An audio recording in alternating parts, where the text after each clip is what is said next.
ওয়াকফ বিল প্রত্যাহার, মুর্শিদাবাদ বিশ্ববিদ্যালয় পূর্ণাঙ্গ করা সহ একাধিক দাবিতে জেলা শাসক দপ্তর অভিযানে ডাক দেয় ডিওয়াইএফআই। বুধবার দলীয় অফিস থেকে মিছিল বের করে বহরমপুর শহর পরিক্রমা করে রবীন্দ্র সদনের কাছে পুলিশের ব্যারিকেড ভাঙার চেষ্টা করে ডিওয়াইএফআই কর্মীরা।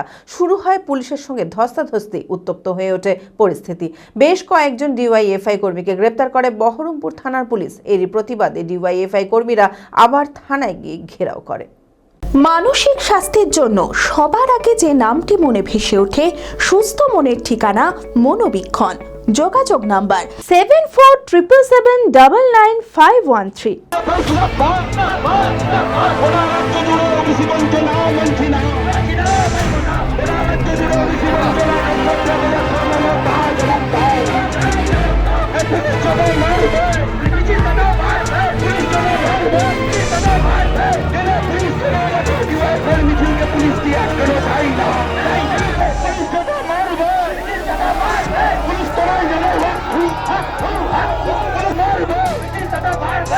ডিওয়াইএফআই এর জেলা শাসক দপ্তর অভিযানকে কেন্দ্র করে উত্তপ্ত হয়েছিল বহরমপুর। ওয়াকফ বিল প্রত্যাহার, মুর্শিদাবাদ বিশ্ববিদ্যালয়কে পূর্ণাঙ্গ করা, ওবিসি বঞ্চনা সহ একাধিক দাবিতে জেলা শাসক দপ্তর অভিযানে ডাক দেয় ডিওয়াইএফআই।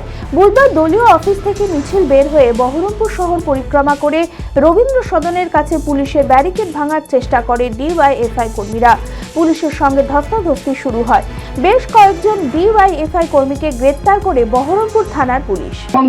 আমরা 3 দফা দাবি নিয়ে গোটা রাজ্যে যে ওয়াকফ সম্পত্তি লুট হচ্ছে, সেই লুটের প্রতিবাদ জানিয়ে, ওবিসি বঞ্চনা, সেই বঞ্চনার প্রতিবাদ জানিয়ে এবং মুর্শিদাবাদে পূর্ণাঙ্গ বিশ্ববিদ্যালয়ের দাবি জানিয়ে আজকে আমরা শান্তিপূর্ণ মিছিল, এবং এই মিছিল থেকে আমরা ডিএম সাহেবের কাছে যেতে চাইছিলাম, আলোচনার সাপেক্ষে আলোচনা করতে চাইছিলাম। কিন্তু ইতিমধ্যে আমরা পৌঁছানোর সময় আমাদের কোনো অনুমতি দেয়নি। আমরা মেল করেছিলাম, অনুমতি দেয়নি। এখানে পৌঁছানোর পরে হঠাৎ করে আমাদের রাজ্যের সম্পাদক, সভাপতি, জেলা সভাপতি, জেলা সভাপতি, সম্পাদক সহ 5 জনকে পুলিশ ব্যারিকেডের উপরে নিয়ে চলে গেল। এখন শুনছি যে গ্রেপ্তার করলো। গ্রেপ্তার কেন জানি না আমরা, কিন্তু আমরা বলছি যে আমাদের যা গ্রেপ্তার যদি করেছে তাহলে ছাড়া ব্যবস্থা করতে হবে। এরই প্রতিবাদে ডিওয়াইএফআই এর কর্মীরা আবার থানায় গিয়ে ঘেরাও করে, যদিও পরে সকলকে থানা থেকে মুক্তি দেওয়া হয়। এদিন ডিওয়াইএফআই এর এই কর্মসূচির জন্য লালদিঘির পাড়ে রবীন্দ্র সদনের কাছে ও টেক্সটাইল মোড়ে ব্যারিকেড তৈরি করে পুলিশ, যার ফলে সমস্যায় পড়তে হয় সাধারণ মানুষকে। তীব্র যানজটের শিকার হন শহরবাসী।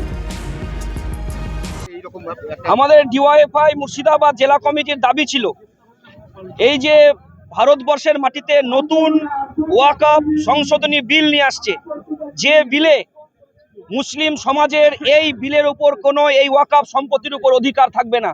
এবং দিদিমণি প্রতিদিন মিথ্যা কথা বলছেন। দিদিমণি বললেন ওয়াকফ যে বিল আনছে এই বিল আমি মানি না। আবার প্রতিটা ডিএমকে উনি অর্ডার দিয়ে দিলেন যে আপনারা সমস্ত সম্পত্তিগুলোকে দখল করার চেষ্টা করুন। আমাদের দাবি ছিল এই ওয়াকফ সম্পত্তি আজকের নয়, হযরত মুহাম্মদের আমলে যখন একজন ইহুদি 7টি বাগান দিয়েছিল, আর সেই বাগানের পর থেকে শুরু হয়েছিল ওয়াকফ সম্পত্তি। ওয়াকফ সম্পত্তি মুসলিম সমাজের উন্নয়নের জন্য ব্যবহার হয়। সেই সম্পত্তিকে এই রাজ্যের তৃণমূল কংগ্রেস, মমতা বন্দ্যোপাধ্যায় ব্যবহার করার চেষ্টা করছেন।